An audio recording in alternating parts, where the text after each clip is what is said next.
या खोजेवाडी नगरीमध्ये राजकीय वाटचालीची दुसरी फेरी, राजकीय वाटचालीची आबा दुसरी फेरी चालू करण्यासाठी या खोजेवाडीमधील माझे सर्व सहकारी मित्र आणि जो आज निर्णय घेतला, या निर्णय प्रक्रियेमध्ये मी नाहीये, जो निर्णय घेतला की आज आपल्याला मत व्यक्त करायचे. मला म्हटले, बाबा तुमचं तुम्ही काम केलेलं आहे, तुम्ही ज्या क्षेत्रामध्ये काम करता कुणालाही न विचारता पक्षाला, नेत्याला, त्यावेळेला मी कार्य आणि पक्षाकडे जोरदार मागणी केली. पक्षाने ते मान्य केलं, भरला आणि मला ती उमेदवारी मिळालीच नाही.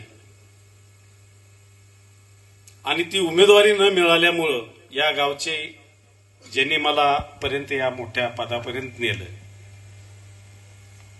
त्यांनी या आजच्या ह्या कार्यक्रमाचं नियोजन केलं.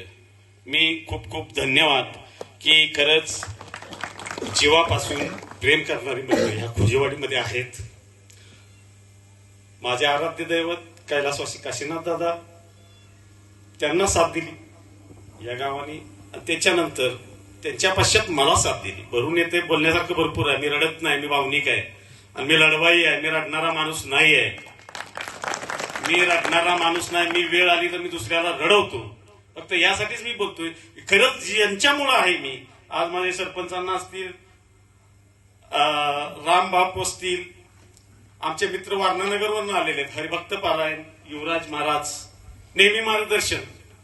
आमचे मित्र दुसऱ्या पक्षाचे कट्टर नेते माणिकराव बरेच आहेत. आमचे साहेब आहेत तिथं, गायकवाड साहेब मला दिसत आहेत. बरीच नावं घेण्यासारखी आहेत. आमचे रामबाबा लक्ष्मण चेअरमन आहेत, सगळी मंडळ आहेत. आणि माझ्या नितांत प्रेम करणारे आमचे ही सगळे पत्रकार बंधू आहेत.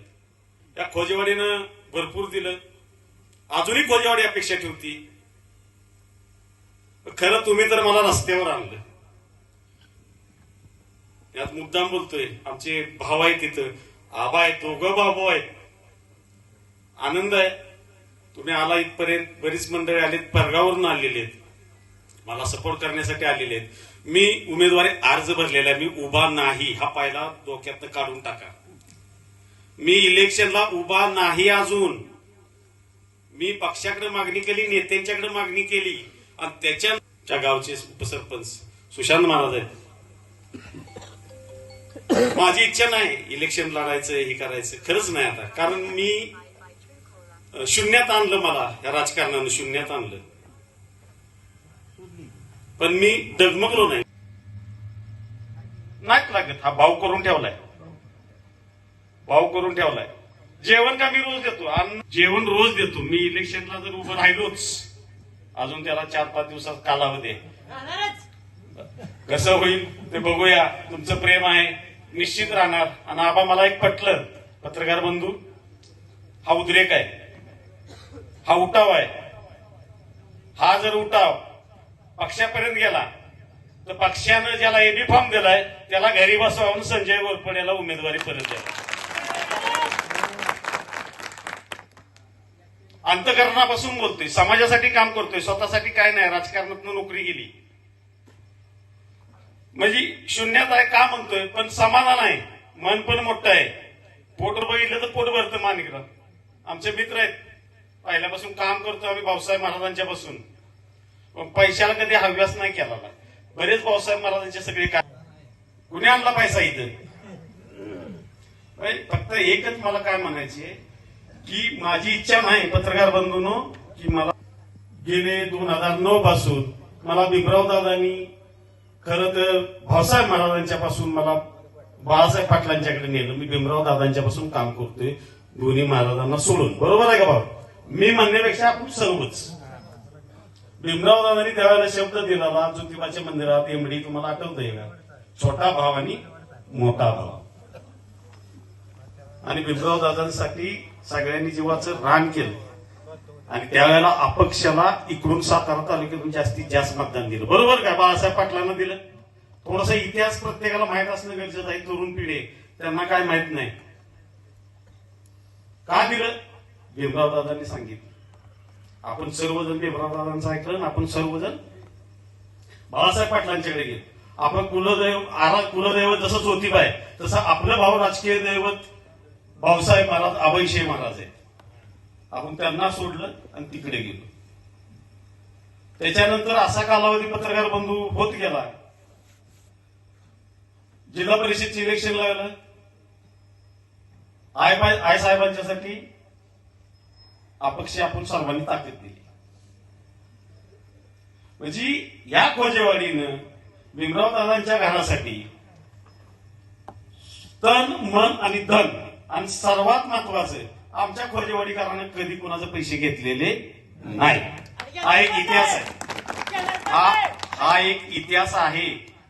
कुठलंही मी बाळासाहेब पाटलांचं काम केलं, भाऊसाहेब महाराजांचं काम केलं, मनोजदादांचं काम केलं, आईसाहेबांचं त्यांच्या काम केलं.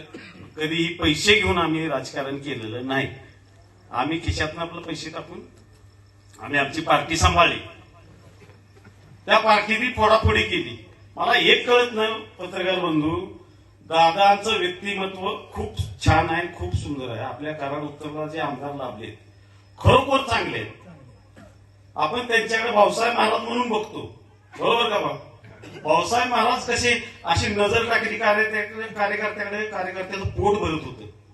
त्यावेळेला नजरनी बोलणं एवढंच कार्यकर्त्याला भूक असायची. पैशाची भूक आणि जेवणाची न्यामाची असली काही भूक नसतो. तसं आम्ही मान्य मनोज दादांच्याकडे त्या खोजेवाडीकरांनी बघितलं आणि त्या पद्धतीनं ते वागले. परंतु आत्ताचा काळ बघितला आमदार झाल्यानंतर, जी दादांच्या आसपासची जर मंडळी जर बघितली, एक तर असा माणूस आहे की आज जग कुठं चाललंय. मला वाटतं एकही घर वैयक्तिक मनोजदादांचं माझं बॉन्डिंग चांगलं आहे. 2016ला दोघंही इलेक्शन लढलो. अख्ख्या भागात कराड उत्तरला एक बाजू मनोजदादा, दुसरी बाजू संजय घोरपडे. बरोबर का चूक? मग आता काय झालं, माझी नोकरी गेल्यानंतर काय अडचण झाली अशी की मनोजदादापासून मला तोडायचा एवढा प्रयत्न केला गेला. मला कुठल्या कार्यक्रमाला बोलवायचं नाही. असं काय आम्ही केलं? आम्ही तर पैसे घेत नाही कोणाकडून. प्रामाणिकपणे सांगतो, खरंच मनोजदादा आमदार म्हणून चांगले आहेत, कामं चांगली करतात. फक्त बदनाम झालेत मनोजदादा या सराउंडिंग मुळे बदनाम झालेत. मी कुणाबद्दल बोलत होतो, कुणाच्या घरी शौचालय नाही, मी कुणाच्या बऱ्याच लोकांच्या लक्षात आलेलं आहे. यांनी प्रत्येक गटात घाण केली. ह्या नागठाणे गटात पण घाण केली आणि ह्या वर्धे गटात पण घाण केली. त्यांना दुसरा उद्योगच नाही. फक्त मी मग त्या चिडीपायी नांदगावला गेलो आम्ही सर्व काका वगैरे सगळे गेलो. चिडीपायी 3 दिवसात पत्रकार बंधू 3 दिवसात मी कुणबी सर्टिफिकेट काढलं. म्हणजे माझी ताकद आहे का नाही? 3 दिवसात कुणबी सर्टिफिकेट कुणाला मिळेल का? आज इथं ओबीसी समाज आहेत, माझे मित्र गुंड आहे. आज मी भाऊ आहे. मी मोठा भाऊ नाही, तुम्ही मोठा भाऊ, मी लहान भाऊ. आपण सर्व एक आहे. जातीपातीचं मी राजकारण कधी केलेलं नाही, करणार पण नाही. आज उद्या तुम्हाला म्हणतील संजीव बाबांना तुमच्या ह्याच्यावर आक्रमण केलं म्हणा ना. वापर करतात. आमचे रशीदबाई